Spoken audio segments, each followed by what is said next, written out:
Pada kesempatan yang berbahagia ini, marilah kita senantiasa berusaha meningkatkan ketakwaan kita kepada Allah Subhanahu wa Ta'ala dengan menjalankan perintah-perintahnya dan meninggalkan larangan-larangannya.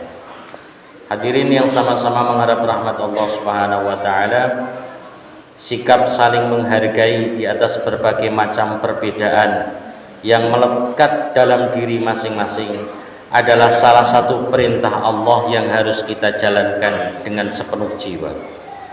Memang kita diciptakan dengan beragam perbedaan, mulai dari bangsa, suku, bahasa hingga agama. Perbedaan-perbedaan tersebut merupakan sebuah keniscayaan yang tidak bisa kita hindari. Hal ini memang menyimpan potensi konflik yang cukup besar. Karenanya negeri ini yang sejak dahulu sudah sedemikian plural, sudah diingatkan agar tetap menjaga keutuhannya dengan sebuah adagium Bhinneka Tunggal Ika, meskipun berbeda-beda tetapi tetap satu jua.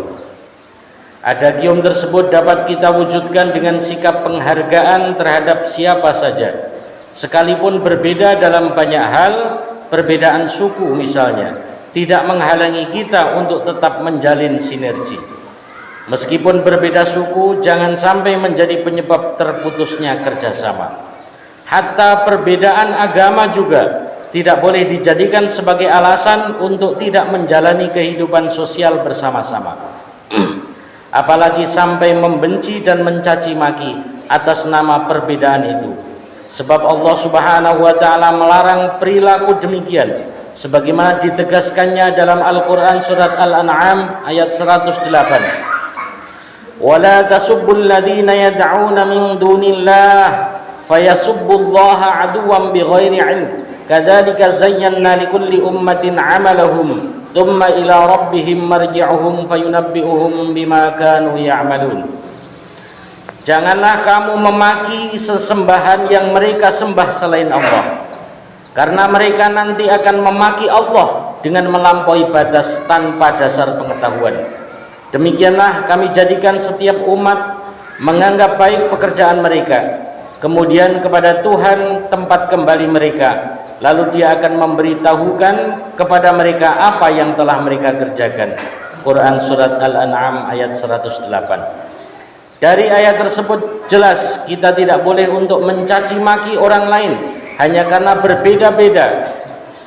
Berbeda tidak berarti kita dibolehkan untuk memperlakukan mereka sewenang-wenang. Mengajak itu boleh, bahkan diperintahkan, tetapi mengejek yang lain itu adalah larangan. Kita harus tetap menjaga diri pada koridor etika universal. Lagi pula perilaku demikian itu kontraproduktif. Pencaci pun tidak mendapat untung, sedangkan yang dicaci justru disakiti, karena ucapan-ucapannya menyakiti atau membuat orang rugi tentu tidak dibenarkan dalam agama. Jamaah Jumat rahimakumullah, sikap demikian dicontohkan secara langsung oleh Sunan Kudus untuk menjaga perasaan saudara-saudara beragama Hindu yang menganggap suci sapi, maka umat muslim tidak berkorban hewan tersebut. Sunan Kudus menggantinya dengan kerbau. Kebijakan ini semata untuk menghormati kepercayaan mereka.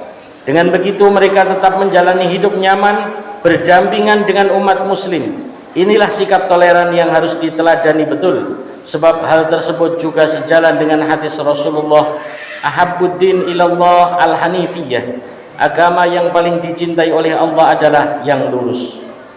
Jamaah Jum'ah yang berbahagia, oleh karena itu kita harus dapat menghargai segala macam perbedaan yang mewarnai kehidupan kita. Keseragaman justru tak nikmat untuk dipandang, sedangkan pelangi menjadi indah karena berwarna-warni, dan perbedaan umat adalah sebuah rahmat. Dengan demikian insya Allah kita bakal mendapat banyak keuntungan. Selain kehidupan yang nyaman dan aman, penghargaan atas perbedaan juga dapat mewarnai kebahagiaan hidup kita bersama-sama. Barakallahu li wa lakum fil Qur'anil azim wa nafa'ani bima fihi minal ayati wa dzikril hakim wa taqabbala minni wa minkum tilawatahu innahu huwas sami'ul alim wa qur rabbighfir warham anta khairul